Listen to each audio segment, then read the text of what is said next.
ನಮಸ್ಕಾರ. GTV news ಕನ್ನಡಕ್ಕೆ ಸ್ವಾಗತ. ನಾನು ನಿಮ್ಮ ವೆಂಕಟೇಶ್. ಮಾಗಡಿ ತಾಲೂಕಿನ ಐತಿಹಾಸಿಕ ಸಾವನದುರ್ಗದ ಸಾವಂದಿ ವೀರಭದ್ರಸ್ವಾಮಿ ದೇವಾಲಯದ ವ್ಯವಸ್ಥಾಪನಾ ಸಮಿತಿಯ ಅಧ್ಯಕ್ಷ ಪರಮಶಿವಯ್ಯರವರ ನೇತೃತ್ವದಲ್ಲಿ ಶ್ರೀ ವೀರಭದ್ರಸ್ವಾಮಿಯ ಉತ್ಸವ ಮೂರ್ತಿಗೆ ಪ್ರಾಕಾರೋತ್ಸವವನ್ನು ನಡೆಸಿ ರಾಜಗೋಪುರದ ದ್ವಾರಬಾಗಿಲ ಪೂಜೆಯನ್ನು ನಡೆಸಿದರು. ರಾಜಗೋಪುರಕ್ಕೆ ದೇಣಿಗೆ ನೀಡಿದ ದಾನಿಗಳಿಗೆ ಸನ್ಮಾನಿಸಿ ಗೌರವಿಸಲಾಯಿತು. ಈ ಸಂದರ್ಭದಲ್ಲಿ ವ್ಯವಸ್ಥಾಪನಾ ಸಮಿತಿಯ ಸದಸ್ಯರುಗಳು, ರಾಜಗೋಪುರದ ದಾನಿಗಳು ಹಾಗೂ ಭಕ್ತರುಗಳು ಹಾಜರಿದ್ದರು.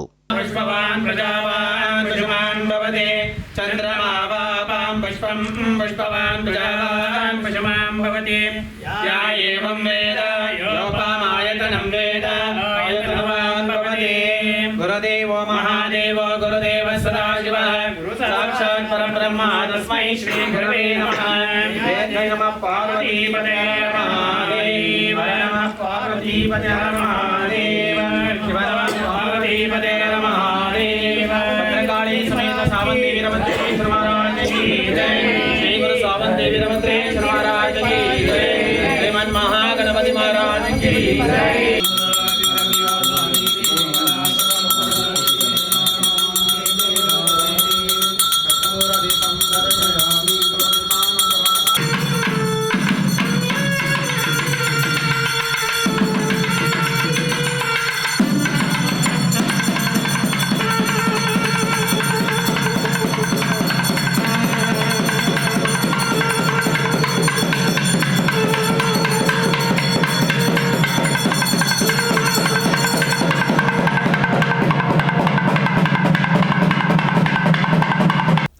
ಶುದ್ಧ ಸ್ಫಟಿಕ ಸಂಕಾಶಂ ಶುದ್ಧ ವಿದ್ಯಾ ಪ್ರದಾಯಕಂ ಶುದ್ಧಂ ಪೂರ್ಣಚಿದಾನಂದಂ ಸದಾಶಿವಮಹಂ ಭಜೆ. ಮಹಾಪ್ರತಾಪಾರ್ಕ ಕರಾವಧೂತ ಮುಖಾಗತ ಮರ್ತ್ಯ ಮದಾಂಧಕಾರ ಮಹೇಶ ನಿಟಿಲ ಸಂಜಾತನ ಸದಾ ರಕ್ಷತು ಶ್ರೀ ವೀರಭದ್ರ.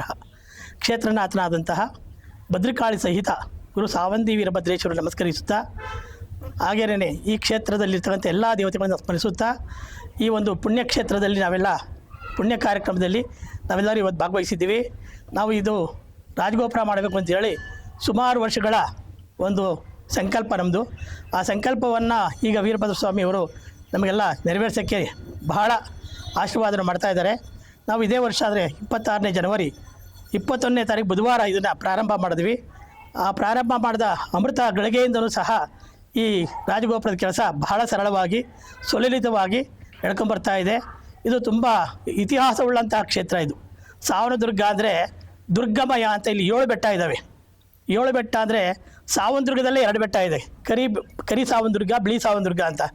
ಹಂಗೇನೇ ಮುಂದೆ ಹೋದರೆ ವೀರಭದ್ರನ ದುರ್ಗ ಅಂತ ಒಂದಿದೆ. ಈ ಕಡೆ ಹೋದರೆ ಹನುಮನ್ ದುರ್ಗ ಅಂತ ಇದೆ. ಇಲ್ಲಿ ಬಸವನ ದುರ್ಗ ಅಂತ ಇದೆ. ಹೀಗೆ 7 ಬೆಟ್ಟಗಳ ಮಧ್ಯದಲ್ಲಿ ವೀರಭದ್ರ ಸ್ವಾಮಿ ಕ್ಷೇತ್ರ ಇದು. ಇದು 7000 ಮನೆ ಗ್ರಾಮ ಅಂತ ಇತಿಹಾಸದಲ್ಲಿ ಉಲ್ಲೇಖ ಇದೆ. ಅದೇ ರೀತಿಯಲ್ಲಿ ಇಲ್ಲಿ ಸುಮಾರು ಈ ಕ್ಷೇತ್ರದಲ್ಲಿ ಶಿವಾಲಯಗಳೇ ಜಾಸ್ತಿ. ವೈದ್ಯೇಶ್ವರ ದೇವಸ್ಥಾನ, ಕಾಶಿ ವಿಶ್ವನಾಥ ಸ್ವಾಮಿ ದೇವಸ್ಥಾನ, ಬೈಲು ಬಸವಣ್ಣ ದೇವಸ್ಥಾನ, ಓಲ್ಗದರೆ ಬಸವಣ್ಣ ದೇವಸ್ಥಾನ, ಕುಂಬಿ ಬಸವೇಶ್ವರ, ಸರಪಣಿ ಬಸವೇಶ್ವರ ಸ್ವಾಮಿ ದೇವಸ್ಥಾನ. ಎದುರುಗಡೆ ಹೋದರೆ ಅಚ್ಚಳಿಯಲ್ಲಿ ಉಳ್ತಕ್ಕಂತಹ ವೀರಭದ್ರ ಸ್ವಾಮಿ ದೇವಸ್ಥಾನ, ಅದಕ್ಕೆ ವೀರಭದ್ರ ದುರ್ಗ ಅಂತ ಕರೀತಾರೆ. ಅಲ್ಲಿ ನಾಮಸ್ಮರಣ ಇದೆ. ನಾಮಸ್ಮರಣ ನೋಡ್ಬೇಕು ನಾವೆಲ್ಲ. ತುಂಬ ಚೆನ್ನಾಗಿದೆ. ಮೊನ್ನೆ ಹೋಗಿದ್ವಿ ನಾವೆಲ್ಲ. ಅಲ್ಲಿ ಯಾವಾಗಲೂ ಸಹ ನೀರು ತುಂಬ ಆಲರ್ದಂಗೆ ಹರಿತಾ ಇರ್ತದೆ. ಅಂತಹ ಒಂದು ಸುಕ್ಷೇತ್ರದಲ್ಲಿ ಇದನ್ನು ಕೆಂಪೇಗೌಡರು ಕೊನೆ ಆಳ್ವಿಕೆ ಅಂತ ಇದನ್ನು ಹೇಳ್ತಾರೆ. ಸಾವಂತರಾಯ ಅನ್ನೋ ಪಾಳ್ಯಗಾರರಿಂದ ಹಿಡಿದು ಈ ಪಾಳ್ಯಪಟ್ಟಣ ಆದಮೇಲೆ ಸಾಧಕ್ಕೆ ಹೊಯ್ಸಳರ ಕಾಲ ಅಂತಲೂ ಇದನ್ನು ಹೇಳ್ತಾ ಇರ್ತಾರೆ. ಇದು ಧಾರ್ಮಿಕ ದತ್ತಿ ಇಲಾಖೆಗೆ ಸೇರಿದಂಥ ದೇವಸ್ಥಾನ. ನಾವು ಈಗ 83 ಮಾಡಿದ್ಮೇಲೆ ಸದಾ ಇದೆಲ್ಲ ಒಳಗಡೆ ಎಲ್ಲ ಬಿಲ್ಡಿಂಗ್ ಎಲ್ಲ ಚೆನ್ನಾಗಾಯಿತು. ಈ ರಾಜಗೋಪುರ ಮಾಡಬೇಕು ಅಂತ ನಮ್ಮ ಒಂದು 10 ವರ್ಷಗಳ ಆಸೆ. ಇದು ಯಾಕೆ ಸ್ವಲ್ಪ ಪೋಸ್ಟ್ಪೋನ್ ಆಗ್ತಾಯಿತ್ತು. ಆಮೇಲೆ ನಾವೆಲ್ಲ ಸೇರಿ ನಮ್ಮ ದೇವರಾಜು ಪಾರ್ವತಿಗಾರೆಲ್ಲ ಸ್ವಲ್ಪ ಮಾತಾಡ್ಬೇಕಾದ್ರೆ ನಮಗೆ ಸಿಕ್ತಂತಹ ಮಹಾದಣಿ ಈ ನಮ್ಮ ಪರಮಶಿವಯ್ಯನವರು LV ಟ್ರಾವೆಲ್ಸ್ ಅಂತ ಇರ್ತಾರೆ. ಅವ್ರ ಹೆಸರಲ್ಲ, ಅವರು ನಮ್ದು LV ಟ್ರಾವೆಲ್ಸಲ್ಲಿ ಮಾಡಿ ಅಂತಾರೆ. ಯಾವಾಗ ಕೇಳಿದ್ರು ನಮ್ದು LV ಟ್ರಾವೆಲ್ಸ್ ಹಾಕ್ಬಿಡಿ ಅಂತಾರೆ. ಅಂತಹ ಮಹಾದಣಿಗಳು ಸಿಕ್ಕಿದ ಮೇಲೆ ನಾವು ಅವರ ಬಲದಿಂದಲೇ ಈ ರಾಜಗೋಪುರ ಮಾಡಬೇಕು ಅಂತ ಚಪ್ಪಳಿ ಹೊಡೀರಿ. ಅವ್ರ ಬಲದಿಂದ ನಾವು ಈ ಕ್ಷೇತ್ರವನ್ನು, ಈ ರಾಜಗೋಪುರವನ್ನು ಮಾಡಬೇಕು ಅಂತ ನಮ್ಮ ಸಂಕಲ್ಪ ಆಯಿತು. ಅವ್ರು ಅದಕ್ಕೆ ಮುಂದೆ ಬಂದರು. ನಾನು ಎಷ್ಟಾದರೂ ಕೊಡ್ತೀನಿ, ನಾನು 1 ಕೋಟಿ ನನ್ನ ಕೈಯಿಂದ ನಾನು ದುಡ್ಡನ್ನು ಕೊಡ್ತೀನಿ, ಹಣಕ್ಕೆ ನೀವು ಹೆದರ್ಕೊಂಬೇಡಿ, ಕೆಲಸ ಶುರು ಮಾಡಿ ಅಂತ ಹೇಳಿದಾಗ ನಾವು ಈ ಶಿಲ್ಪಿಯವರು, ಮಣಿ ಅಂತ ಅವ್ರ ಹೆಸರು, ಅವ್ರೇ ಬೇರೆ ಹೆಸರು, ಆ ಮಣಿಯವ್ರು ಕರ್ಕೊಂಬಂದು ಆ ಶಿಲ್ಪಿಯವ್ರ ಮುಖಾಂತರ ಎಲ್ಲರೂ ಸಹ ಇಲ್ಲೇನು ಅರ್ಚಕರಿದ್ದೀವಿ ಮತ್ತು ಭಕ್ತಾದಿಗಳಿದ್ದಾರೆ, ಎಲ್ಲರೂ ಸೇರಿ ಈ ಒಂದು ಹಣಿಯರಿಗೂಡದ ಅಳ್ಳಾನೆಗೆ ನಾವೆಲ್ಲ ಒಟ್ಟಿಗೆ ಕೂಡಿ ಈ ಪರಮಶಿವಯ್ಯನವರ ಅಧ್ಯಕ್ಷತೆಯಲ್ಲಿ ಇವರು ವ್ಯವಸ್ಥಾಪನಾ ಸಮಿತಿ ಅಧ್ಯಕ್ಷರು. ಇವ್ರು ಬಂದ ಮೇಲೆ ಸಿಕ್ಕಾಪಟ್ಟೆ ನಮಗೆ ಇಂಪ್ರೂವ್ಮೆಂಟ್ ಆಗಿದೆ, ಸುಳ್ಳೆಲ್ಲ ಕೇಳೋಂಗಿಲ್ಲ. ಇಲ್ಲಿ ನೋಡಿ ಪಕ್ಕದಲ್ಲಿ ಒಂದು ಇದಿತ್ತು ಜನ್ರೇಟ್ರು, ಅದು ಶಿಫ್ಟ್ ಮಾಡಿದ್ವಿ. ಸುಮಾರು ಖರ್ಚು ಮಾಡಿದ್ದಾರೆ, ಈಗಾಗಲೇ 10 ಲಕ್ಷ ಖರ್ಚು ಮಾಡಿದ್ದಾರೆ. ಅಂಥ ದಾನಿಗಳು ಸಿಕ್ಕಿದ್ದಾರೆ. ಅವ್ರು ಹೇಳ್ತಾ ಇರ್ತೀನಿ ನಾನು, ನೀವು ಮುಂದೆ ನಾವು ಹಿಂದೆ ಅಂತ. ಅದಕ್ಕೋಸ್ಕರ ಯಾವಾಗಲೂ ದಾನಿ ಕೊಡುವ ದಾನಿ ಮುಂದೆ ಇರಬೇಕು. ಅದಕ್ಕೆ ದಾನ ಇದೆಯಲ್ಲ ಮಹಾ ತಪಸ್ಸು ಮಾಡ್ದಂಗೆ ಅಂತ ಒಂದು ಕಡೆ ಕವಿ ಹೇಳ್ತಾನೆ. ದಾನವೇ ತಪಸ್ಸು, ದಾನವೇ ವೈರಾಗ್ಯ ಅಲ್ಲ, ಅದೇ ದಾನವೇ ಇದು ಸಿದ್ಧಾಂತ ಅಂತ ಹೇಳ್ತಾರೆ. ಆ ರೀತಿಯಲ್ಲಿ ನಮಗೆ ದಾನಿಗಳು ಸಿಕ್ಕಿದ್ದಾರೆ. ಅವ್ರ ಮುಖಾಂತರ ನಾವು ಇನ್ನೂ ಸಾಕಷ್ಟು ಕೆಲಸ ಇಲ್ಲಿ ಮಾಡಬೇಕಾಗಿದೆ. ಅವ್ರು ಹೇಳಿದ್ದಾರೆ, ನಾನು ಎಷ್ಟು ಖರ್ಚು ಮಾಡಬೇಕು ರೆಡಿ ಇದ್ದೀನಿ, ಈ ದೇವಸ್ಥಾನವನ್ನು ನಾವು ಮಾದರಿಯಾಗಿ ಮಾಡಬೇಕು ಅಂತ ಅವರು ಪದೇ ಪದೇ ಹೇಳ್ತಿರ್ತಾರೆ. ಆ ಮಾದರಿ ರೀತಿಯಲ್ಲೇ ಅವರು ನಮಗೆಲ್ಲ ರೀತಿಯಲ್ಲಿ ಸಹಕಾರ ಮಾಡ್ತಾ ಇದ್ದಾರೆ. ಅವ್ರು ಬಿಟ್ಟು ನಾವೇನು ಮಾಡೋಕ್ಕೆ ಹೋಗಲ್ಲ. ಏನೋ ಒಂದು ಮಾಡಬೇಕಾದ್ರೆ ಕೇಳ್ತಿರ್ತೀವಿ. ಅದಕ್ಕೋಸ್ಕರ ಅವರನ್ನು ಇಟ್ಕೊಂಡು ನಾವೀಗ ಈ ಕೆಲಸ ಯಾರ ಮುಂದೆ ಬರಬೇಕು, ಒಬ್ಬರು ದಣಿ ಅಂತ ಇರಬೇಕು. ಆ ದಣಿಯನ್ನು ಇಟ್ಕೊಂಡು ನಾವು ಈ ಕೆಲಸ ಮಾಡ್ತಾಯಿದ್ದೀವಿ. ಅವರು ತುಂಬಾ ನಮಗೆ ಪ್ರೋತ್ಸಾಹ ಮತ್ತು ಉತ್ಸಾಹತೆಲ್ಲ ಕೊಟ್ಟು ನಮ್ಮನ್ನು ಮುಗ್ಕೊಳ್ತಾ ಇದ್ದಾರೆ. ಅವರಿಗೆ ನಾವು ಯಾವಾಗಲೂ ಧನ್ಯವಾದಗಳನ್ನ ಹೇಳ್ತಾ, ನಾನು ಈ ಸಂದರ್ಭದಲ್ಲಿ ಇಲ್ಲೆಲ್ಲ ಸೇರಿಸ್ಕೊಂಥ ಭಕ್ತಾದಿಗಳಿಗೆ ಮತ್ತು ನಿಮ್ಮೆಲ್ಲರಿಗೂ ಸಹ ವಂದಿಸಿ ನಾನು ಒಂದೆರಡು ಮಾತನ್ನು ಮುಗಿಸ್ತಾ ಇದ್ದೀನಿ. ವೀರಭದ್ರ ಸ್ವಾಮಿಗಳಿಗೆ ನಮಸ್ಕರಿಸ್ತಾ, ಇವತ್ತು ಏನು ಕಾರ್ಯಕ್ರಮಕ್ಕೆ ನಾವು ಸೇರಿದ್ದೀವಿ ಅಂದರೆ, ಹೆಚ್ಚು ಕಮ್ಮಿ ಜನವರಿಯಿಂದ ಇವತ್ತಿನವರೆಗೂ ನಾವೇನು ಜನವರಿಯಲ್ಲಿ ಶುರು ಮಾಡಿದ್ವಿ, ನಾವೇನೇನು ಡೇಟ್ಗಳು ಅಂದ್ಕೊಂಡಿದ್ವಿ ಅದೇ ಪ್ರಕಾರ ಇದುವರೆಗೂ ಬಂದು ರಾಜಗೋಪುರ ಕೆಲಸ ನಿಂತಿದೆ. ನಾವೊಂದು ಡೇಟ್ ಇಟ್ಕೊಂಡಿದ್ದೀವಿ. 2 ವರ್ಷದಲ್ಲಿ ಒಂದು ದೊಡ್ಡ ರಾಜಗೋಪುರ, ಒಂದು ದೊಡ್ಡ ಮಟ್ಟದ ತೇರು, ಒಂದು ದಾಸೋಹ ಭವನ ಎಲ್ಲನೂ ಸೇರಿ ಒಂದು 3 ಕೋಟಿ ರೂಪಾಯಿ ಪ್ರಾಜೆಕ್ಟ್ ಇಟ್ಕೊಂಡು ವ್ಯವಸ್ಥಾಪನಾ ಸಮಿತಿ ಮತ್ತು ಅಭಿವೃದ್ಧಿ ಸಮಿತಿ ಮತ್ತು ಜೀರ್ಣೋದ್ಧಾರ ಸಮಿತಿ 3 ಸಮಿತಿಗಳು ಸೇರಿಕೊಂಡು ಮೀಟಿಂಗ್ ಮಾಡಿಕೊಂಡು ಅದ್ರ ಮುಖಾಂತರ ನಾವೇನು ಕೆಲಸ ಶುರು ಮಾಡಿದ್ವಿ. ಇದು ನಾವು ಮಾಡ್ತೀವಿ, ಅಭಿವೃದ್ಧಿ ಸಮಿತಿಯವರು ಮಾಡ್ತಾರೆ, ಜೀರ್ಣೋದ್ಧಾರ ಸಮಿತಿಯವರು ಮಾಡ್ತಾರೆ ಅನ್ನೋದಕ್ಕಿಂತ ವೀರಭದ್ರ ಸ್ವಾಮಿ ಭಕ್ತರು ಸಾವಿರಾರು ಜನ ಇದ್ದಾರೆ. ಅದರಲ್ಲಿ ಸಾವಿರಾರು ಜನ ಲಕ್ಷಾಂತರ ರೂಪಾಯಿ ಕೊಟ್ಟಿದ್ದಾರೆ. ಆ ಜನಗಳನ್ನ ನಾವು ನೆನೆಸೋದು ನಮ್ಮ ಧರ್ಮ. ಇವತ್ತಿನ ಕಾರ್ಯಕ್ರಮ ಮುಖ್ಯ ಉದ್ದೇಶ ಏನು ಅಂದರೆ, ಯಾರ್ಯಾರು ದೇವಸ್ಥಾನ ರಾಜಗೋಪುರ ಕಟ್ಟಿ ನಾವಿದ್ದೀವಿ ನಿಮ್ಮ ಹಿಂದೆ ಅಂತ ಸುಮಾರು ವರ್ಷದಿಂದ ಹೇಳ್ಕೊಂಡು ಬಂತಿದ್ರು, ಆ ಎಲ್ಲ ಭಕ್ತರನ್ನ, ಆ ಎಲ್ಲ ಸಹೃದಯಿ ದಾನಿಗಳನ್ನ ಕರೆಸಿ ಅವ್ರಿಗೊಂದು ಮುಖಾಮುಖಿ ನಾವು ಮಾತಾಡಿ ಅವ್ರಿಗೊಂದು ಸಣ್ಣ ಸನ್ಮಾನ ಮಾಡಬೇಕು ಅಂತ ನಮ್ಮ ವ್ಯವಸ್ಥಾಪನಾ ಸಮಿತಿಯಿಂದ ತೀರ್ಮಾನ ಆಗಿ ಇವತ್ತು ಆ ಮಹಾದಾನಿಗಳನ್ನ ಕರೆಸಿದ್ದೀವಿ. ಅವರೆಲ್ಲರಿಗೂ ವೀರಭದ್ರ ಸ್ವಾಮಿ ಒಳ್ಳೇದು ಮಾಡಲಿ ಅಂತ ಕೇಳ್ಕೊಳ್ತಾ, ಹನಿ ಹನಿ ಗೂಡಿದ್ರೆ ಹಳ್ಳ ಅಂತ ಏನು ಗಾದೆ ಇದೆ ಅದೇ ಪ್ರಕಾರ ಪ್ರತಿಯೊಬ್ಬ ಭಕ್ತರು 500 ರೂಪಾಯಿಂದ ಹಿಡಿದು 5 ಲಕ್ಷ ರೂಪಾಯಿ 10 ಲಕ್ಷ ರೂಪಾಯಿ ಕೊಟ್ಟಿರೋರು ಇದ್ದಾರೆ. ಅವರೆಲ್ಲರನ್ನು ನಾವು ಈ ಟೈಮಲ್ಲಿ ಸ್ಮರಿಸ್ತಾ, ಅವರೆಲ್ಲರ ಆಸೆಯಂತೆ ಅವರೇನು ನಂಬಿ ಇಲ್ಲಿದ್ದಂಥ ಜೀರ್ಣೋದ್ಧಾರ ಸಮಿತಿಗೆ ದುಡ್ಡು ಕೊಟ್ಟಿದ್ರು, ಆ ದುಡ್ಡನ್ನ ಈಗ ನಾವು ಅಭಿವೃದ್ಧಿ ಸಮಿತಿಗೆ ತಗೊಂಡು ತಹಸೀಲ್ದಾರ್ ಅವರ ಒಂದು ಆಡಳಿತದಲ್ಲಿ ಮತ್ತು ವ್ಯವಸ್ಥಾಪನಾ ಮಂಡಳಿ ನಾವೇನು 10 ಜನ ಸದಸ್ಯರಿದ್ದೀವಿ, ನಾವೆಲ್ಲ ಮುಂದೆ ನಿಂತ್ಕೊಂಡು ಅವ್ರ ದುಡ್ಡಿಗೆ ಯಾವುದೇ ಒಂದು ಚ್ಯುತಿ ಬರ್ದಂಗೆ ಅವ್ರು ಕೊಟ್ಟಿರೋ ದುಡ್ಡನ್ನ, ಭಕ್ತರಿಗೆ ಕೊಟ್ಟಿರೋ ದುಡ್ಡನ್ನ ದೇವರಿಗೆ ಅರ್ಪಿಸೋಕ್ಕೆ ನನ್ನನ್ನು ಮುಂದಾಳತ್ವವಾಗಿ ವಹಿಸಿರೋ ಈ ಜನಗಳ ನಂಬಿಕೆನ ಉಳಿಸ್ಕೊಂಡು ನಮ್ಮ ವ್ಯವಸ್ಥಾಪನಾ ಮಂಡಳಿ ನಾವೇನೇನು ಮಾಡಬೇಕಂತ ಹೊರಟಿದ್ದೀವಿ ಪರಿಪೂರ್ಣವಾಗಿ ಪ್ರತಿಯೊಂದು ಕೆಲಸನೂ ಮುಗಿಸ್ತೀವಿ ಅಂತ ಈ ಮೂಲಕ ವೀರಭದ್ರ ಸ್ವಾಮಿ ದೇವಸ್ಥಾನದ ಕಡೆ ಹೇಳ್ತಾ ಮಾತು ಕೊಡ್ತಾ, ಇವಾಗೆ ಮುಗಿದಿಲ್ಲ, ಈಗಿನ ನಾವೇನು ಅಂದ್ಕೊಂಡಿದ್ದೀವಿ ಈ ದೇವಸ್ಥಾನ ಅಭಿವೃದ್ಧಿ 10% ಆಗಿದೆ, ಇನ್ನು 90% ಬಾಕಿ ಇದೆ. ಇನ್ನು 1 ವರ್ಷ ನಮಗೆ 4 ತಿಂಗಳು ಟೈಮಲ್ಲಿ ನಾವೇನು 90% ಬಾಕಿ ಇಟ್ಕೊಂಡಿದ್ದೀವಿ ಅಷ್ಟು ಕೆಲಸನೂ ಮುಗಿಸಿ ಈ ದೇವಸ್ಥಾನನ ತುಂಬ ಜನ ಇಲ್ಲಿಂದ ಹೊರನಾಡು ಹೋಗ್ತಾರೆ, ಧರ್ಮಸ್ಥಳ ಹೋಗ್ತಾರೆ, ಮತ್ತು ಕೊಲ್ಲೂರು ಮೂಕಾಂಬಿಕಾ ಹೋಗ್ತಾರೆ. ಯಾಕೆ ವೀರಭದ್ರ ನೋಡ್ಕೊಂಡು ಜನ ಬರಲ್ಲ? ಅವ್ರಿಗೆ ಇರುವಂಥ ಅನುಕೂಲಗಳು ಏನು ಕಮ್ಮಿ ಇದೆ ಅಷ್ಟು ಅನುಕೂಲಗಳನ್ನ ಮಾಡಿಕೊಡೋ ಎಲ್ಲ ಪ್ರಯತ್ನನ ವ್ಯವಸ್ಥಾಪನಾ ಮಂಡಳಿ ಮಾಡುತ್ತೆ. ಪ್ರತಿಯೊಬ್ಬರು ಭಕ್ತರು ಇದನ್ನು ಸದುಪಯೋಗ ಮಾಡ್ಕೊಳ್ಳಿ. ಇದುವರೆಗೂ ಏನೇನು ದೇವಸ್ಥಾನ ರಾಜಗೋಪುರಕ್ಕಾಗಲಿ, ತೇರಿಗಾಗಲಿ, ದಾಸೋಹ ಭವನಕ್ಕಾಗಲಿ ದುಡ್ಡು ಕೊಟ್ಟಿದ್ದಾರೆ ಆ ಎಲ್ಲ ದಾನಿಗಳನ್ನ ಮತ್ತೊಮ್ಮೆ ಸ್ಮರಿಸ್ತಾ ಅವ್ರಿಗೆಲ್ಲ ಒಳ್ಳೇದಾಗಲಿ ಅಂತ ಕೇಳ್ಕೊತ, ಇನ್ಯಾರ್ಯಾರು ದೇವಸ್ಥಾನಕ್ಕೆ ನನ್ನ ಕೈಲಾಗಿದ್ದು ಸಹಾಯ ಮಾಡ್ತೀನಿ ಅನ್ನೋರು ದಯವಿಟ್ಟು ಮುಂದೆ ಬಂದು ಈ ಸದುಪಯೋಗನ ಬಳಸ್ಕೊಳ್ಳಿ. ನಾವು ದುಡ್ಡನ್ನ ತಗೊಂಡು ಈಗ ನಮ್ಗೆ ಆಲ್ರೆಡಿ ರಾಜಗೋಪುರಕ್ಕೆ ದುಡ್ಡು ಬಂದ್ಬಿಟ್ಟಿದೆ. ಜೀರ್ಣೋದ್ಧಾರ ಸಮಿತಿಯಲ್ಲಿ 1.25 ಕೋಟಿ ಇತ್ತು, ಅದರಲ್ಲಿ ಸುಮಾರು ಒಂದು 65 ಲಕ್ಷ ಅಷ್ಟು, ರಾಜಗೋಪುರಕ್ಕೆ 35 ಲಕ್ಷ ಇತ್ತು, ಬಡ್ಡಿ ಎಲ್ಲ ಸೇರೋ 40-50 ಲಕ್ಷ ಅದನ್ನು ತಗೊಂಡಿದ್ದೀವಿ. ನಮಗೆ ರಾಜಗೋಪುರಕ್ಕೆ ಅವರು ಪೂರ್ತಿ ಆ ಮೇಲ್ಗಡೆ ಕೂರಿಸೋ ಬೊಂಬೆಗಳನ್ನು ಕೂಡ ನಾವು ಮಾಡಿಸ್ಕೊಡ್ತೀವಿ ಅಂತ ಬಂದಿದ್ದಾರೆ.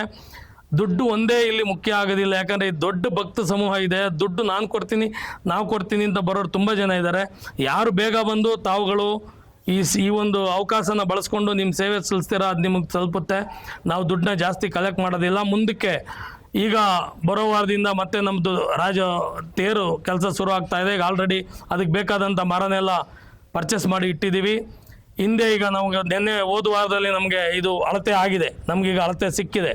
ಹಿಂದೆ ನಮಗೊಂದು ಜಾಗ ಸಿಕ್ಕಿದೆ, ಈಗ ಒಂದು 50ಕ್ಕೆ 65 ಜಾಗ ಸಿಕ್ಕಿದೆ. RI ಅವ್ರು ಬಂದ್ಬಿಟ್ಟು ಕನ್ಫರ್ಮ್ ಮಾಡಿದ್ದಾರೆ.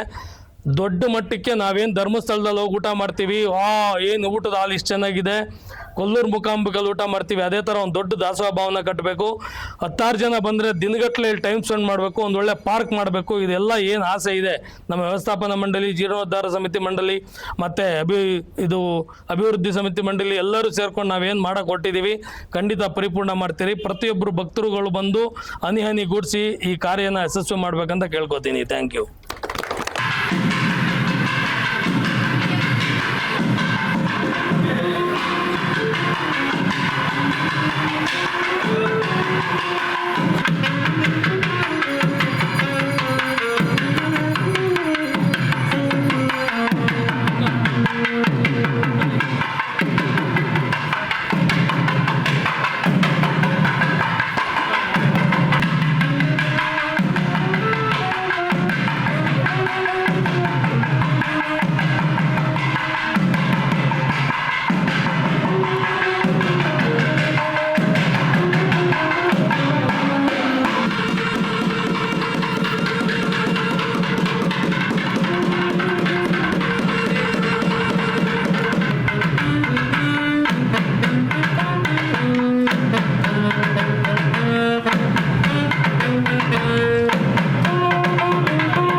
ಶ್ರೀ ಗುರುಭ್ಯೋ ನಮಃ. ಹರಃ ಓಂ. ಭದ್ರಕಾಳಿ ಸಮೇತ ಸಾವಂದಿ ವೀರಭದ್ರೇಶ್ವರಾಯ ನಮಃ.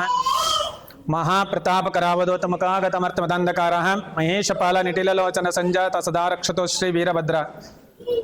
ಭದ್ರಕಾಳಿ ಸಮೇತ ಸಾವಂದಿ ವೀರಭದ್ರೇಶ್ವರ ಸ್ವಾಮಿಯ ಸ್ಮರಿಸುತ್ತಾ ಶ್ರೀ ಕ್ಷೇತ್ರ ಸಾವನದುರ್ಗ ಮಹಾಕ್ಷೇತ್ರವು ಒಂದು ಅಭಿವೃದ್ಧಿಗೋಸ್ಕರ ಶ್ರೀ ಸಾವಂದಿ ವೀರಭದ್ರೇಶ್ವರ ಸ್ವಾಮಿಯ ಅನುಗ್ರಹದಿಂದ ಹಾಗೂ ಎಲ್ಲ ಸಕಲ ಭಕ್ತಾದಿಗಳ ಒಂದು ಅನುಗ್ರಹದಿಂದ ಈ ರಾಜಗೋಪುರ ಕಾರ್ಯಕ್ರಮವನ್ನು ನಿರ್ಮಾಣ ಮಾಡಲು ಕೈಗೊಂಡಿದ್ದೀವಿ. ರಾಜಗೋಪುರ ನಿರ್ಮಾಣದ ಹಂತದ ಜನವರಿಯಿಂದ ಪ್ರಾರಂಭ ಆಗಿದೆ. ಜನವರಿಯಲ್ಲಿ ಪಾಯ ಪೂಜೆ ಮಾಡಿ ಒಂದು ಭೂಮಿ ಪೂಜೆ ಮಾಡಿ ಪ್ರಾರಂಭ ಮಾಡಿ ಇವತ್ತು ಒಂದು 10 ವರ್ಷದ ಹಿಂದ ಸಹ ರಾಜಗೋಪುರಕ್ಕೆ ಮಹಾದಾನಿಗಳು ಧನವನ್ನು ದಾನ ಮಾಡಿದ್ದಾರೆ. ದೇವಸ್ಥಾನಕ್ಕೆ ರಾಜಗೋಪುರ ನಿರ್ಮಾಣಕ್ಕಾಗಿ ರಾಜಗೋಪುರ ನಿರ್ಮಾಣಕ್ಕಾಗಿ ಧನ ಸಹಾಯ ಮಾಡಿದ್ದಾರೆ. ಆ ಭಕ್ತಾದಿಗಳು ಶ್ರೀ ಸಾವಂದಿ ವೀರಭದ್ರ ಸ್ವಾಮಿ ಭದ್ರಕಾಳಿ ದೇವಿ ಅನುಗ್ರಹದಿಂದ ಇನ್ನೂ ಹೆಚ್ಚಿನ ರೀತಿಯಲ್ಲಿ ಧನ ಸಹಾಯ ಮಾಡಿ ಈ ಒಂದು ಕಾರ್ಯಕ್ರಮವನ್ನು ಹಮ್ಮಿಕೊಂಡಿದ್ದೇವೆ. ಎಲ್ಲ ದಾನಿಗಳಿಗೂ ಸಹ ವೀರಭದ್ರೇಶ್ವರ ಸ್ವಾಮಿಯ ಆಶೀರ್ವಾದವನ್ನು ನೀಡಿ ಒಂದು ಪ್ರಸಾದವನ್ನು ಕೊಟ್ಟು ಈ ಒಂದು ದಿವಸ ಶುಭ ದಿವಸದಂದು ದ್ವಾರ ಬಾಗಿಲ ನಿರ್ಮಾಣ ಮಾಡಿ, ದ್ವಾರ ಬಾಗಿಲ ನಿರ್ಮಾಣದ ಒಂದು ಸಂದರ್ಭದಲ್ಲಿ ಮಹಾದಾನಿಗಳಿಗೆ ಆಶೀರ್ವಾದವನ್ನ ಸಾವಂದಿ ವೀರಭದ್ರ ಸ್ವಾಮಿಯ ಭದ್ರಕಾಳಿ ದೇವಿಯ ಅನುಗ್ರಹ ಸದಾಕಾಲ ಇರಲಿ, ಆ ಕುಟುಂಬಕ್ಕೆ ಒಳ್ಳೆಯದಾಗಲಿ ಅಂತ ಪ್ರಾರ್ಥನೆ ಮಾಡಿ, ಆ ದಾನಿಗಳು ಮುಂದೆ ಹೆಚ್ಚಿನ ರೀತಿಯಲ್ಲಿ ಧನ ಸಹಾಯ, ಧನ ಧಾನ್ಯ ಸಂಪತ್ತುಗಳನ್ನೆಲ್ಲ ದೇವರು ಅನುಗ್ರಹ ಕೊಟ್ಟು ಅವರಿಗೆ ಆ ದಾನವನ್ನು ಸಾವಂದಿ ವೀರಭದ್ರ ಸ್ವಾಮಿ ದೇವಾಲಯ ಒಂದು ನಿರ್ಮಾಣಕ್ಕಾಗಿ ಕೊಡಬೇಕಾಗಿ ಪ್ರಾರ್ಥನೆ ಮಾಡುತ್ತಾ ಅವರಿಗೆಲ್ಲ ಒಳ್ಳೇದಾಗಲಿ, ಆ ಕುಟುಂಬಕ್ಕೆಲ್ಲ ಒಳ್ಳೇದಾಗಲಿ. ಹಾಗೂ ಇಲ್ಲಿರುವಂಥ ಬಂದಿರುವಂಥ ದಾನಿಗಳು ಸಹ ಮುಂದೆ ಅವ್ರ ಕೈಲಿ ಎಷ್ಟಾಗುತ್ತೋ ಅಷ್ಟನ್ನು ಕೊಟ್ಟು ಸಹ ಈ ಒಂದು ರಾಜಗೋಪುರ ನಿರ್ಮಾಣಕ್ಕೆ ಧನ ಸಹಾಯ ಮಾಡಬೇಕಾಗಿ ಪ್ರಾರ್ಥನೆ ಮಾಡ್ಕೋತೀವಿ. ವೀರಭದ್ರ ಸ್ವಾಮಿ ಹಾಗೂ ಭದ್ರಕಾಳಿ ದೇವಿಯ ಅನುಗ್ರಹ ಸದಾಕಾಲ ಇರಲಿ, ಆ ಕುಟುಂಬಕ್ಕೆಲ್ಲ ಒಳ್ಳೇದಾಗಲಿ, ದೇವರ ಅನುಗ್ರಹ ಸದಾಕಾಲ ಇರಲಿ ಅಂತ ಪ್ರಾರ್ಥನೆ ಮಾಡ್ತಾ ಈ ಒಂದು ಶುಭ ಸಂದರ್ಭದಲ್ಲಿ ಒಂದೆರಡು ಮಾತಾಡಿ ಮುಗಿಸ್ತೀವಿ. ಇದು ಇವತ್ತಿನ ಮಾಗಡಿಯ ಸುದ್ದಿ ಸಮಾಚಾರ. ನಿರಂತರ ಸುದ್ದಿ ಸಮಾಚಾರಕ್ಕೆ ವೀಕ್ಷಿಸಿ ನಿಮ್ಮ GTV ನ್ಯೂಸ್ ಕನ್ನಡವನ್ನು. ವಂದನೆಗಳು.